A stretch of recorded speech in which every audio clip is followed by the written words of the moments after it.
Have you ever noticed how the more stuff we buy, the less money we seem to have? What if we told you there's a whole philosophy from Japan that flips everything we know about spending on its head? What if owning less could actually mean saving more and living better? So here's something wild that happened to us.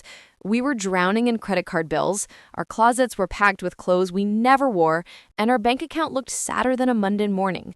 Then we stumbled across this Japanese approach to money that completely changed everything. And no, we're not talking about some extreme minimalism where you live with just 3 items. This is something way more practical and honestly, kind of beautiful. The Japanese have this incredible relationship with money and possessions that's been around for centuries. While many of us in the West got caught up in the whole more is more mentality, Japan developed a completely different way of thinking. And the best part? When we actually tried it, we ended up saving way more money than any budgeting app ever helped us save. The problem with our stuff. Let's get real for a second. Most of us have way too much stuff, like way too much. Studies show that the average household in America has around 300,000 items. 300,000. That's absolutely insane when you think about it. And here's the kicker. We use only about 20% of what we own on a regular basis. But it's not just about having things sitting around collecting dust. Every single item we own costs us money in ways we don't even realize. Think about it. When we buy something, that's just the first expense.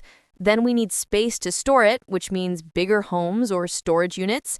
We need to maintain it, insure it, organize it, clean it, and eventually replace it. It's like every object comes with this invisible monthly subscription fee that keeps draining our wallets. We had this moment where we looked around our apartment and realized we were basically paying rent to house a bunch of stuff we didn't even like anymore. Old electronics that stopped working years ago, kitchen gadgets we used once, clothes with tags still on them. Each of these things represented money that just vanished. And the crazy part is we kept buying more because we thought having more would make us happier. Spoiler alert, it absolutely didn't. So, what makes the Japanese money mindset so different? Well, it comes down to a few core ideas that are woven into their culture. There's this concept called Mottainai, which roughly translates to regret over waste.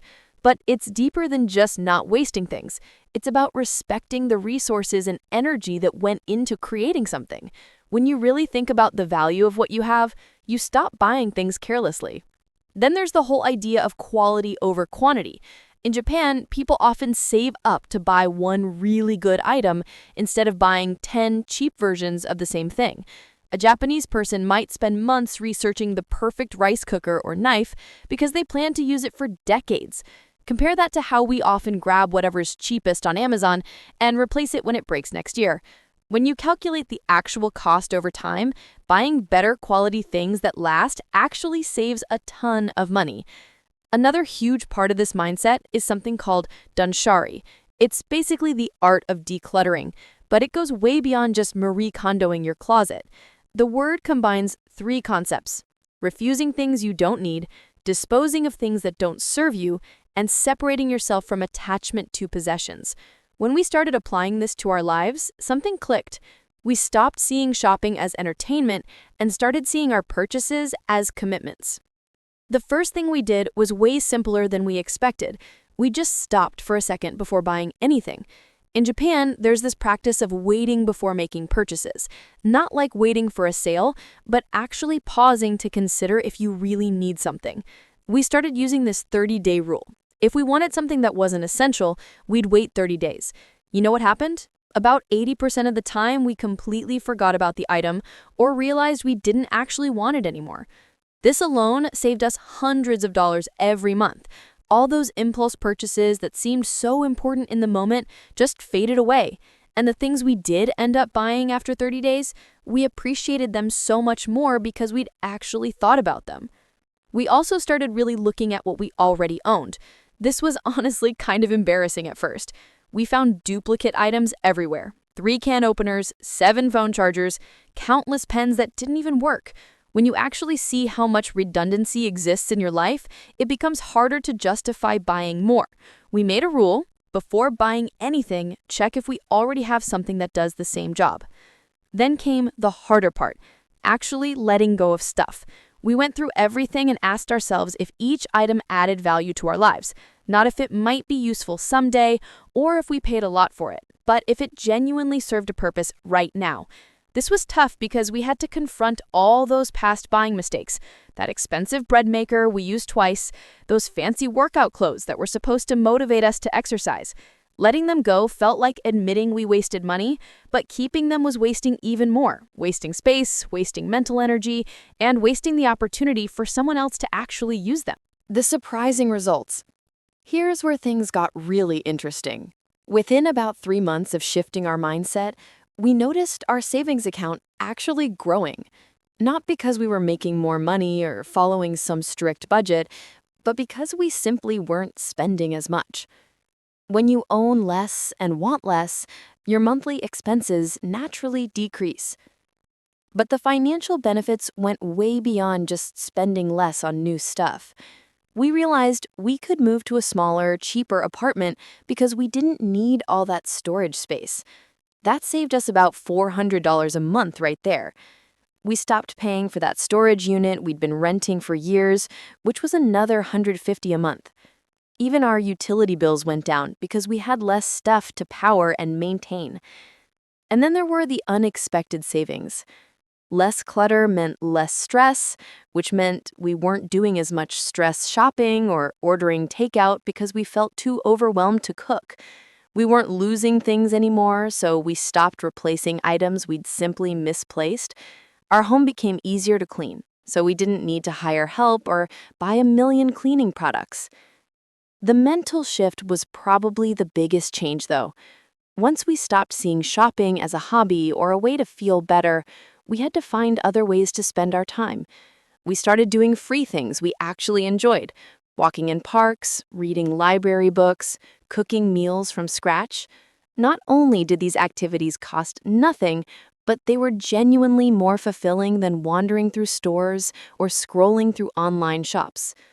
Making it sustainable. Now, we're not going to pretend this is always easy. We live in a world that constantly tells us we need more. Every ad, every social media post, every store display is designed to make us want things.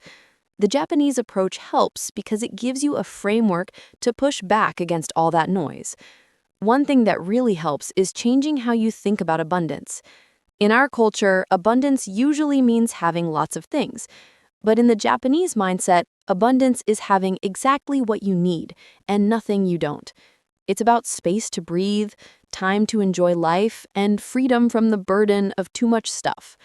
When we shifted to thinking about abundance this way, saying no to purchases became easier because we weren't depriving ourselves, we were protecting our abundance. We also started being more intentional about what we bring into our lives. Every object has a cost beyond its price tag.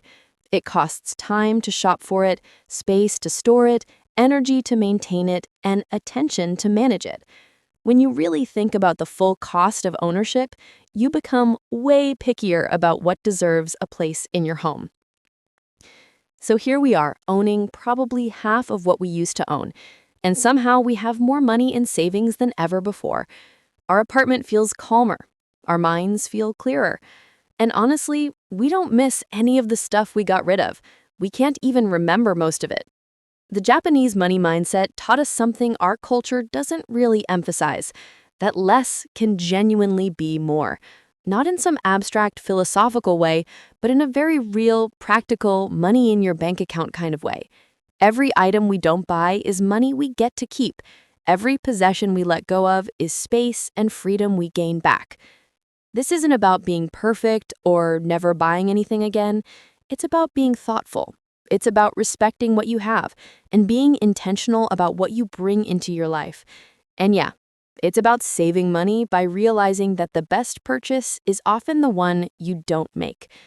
If you're tired of feeling broke despite having a closet full of clothes and a home full of stuff, maybe it's time to try thinking about things a little differently. The Japanese figured this out centuries ago, and honestly, they might be on to something pretty amazing.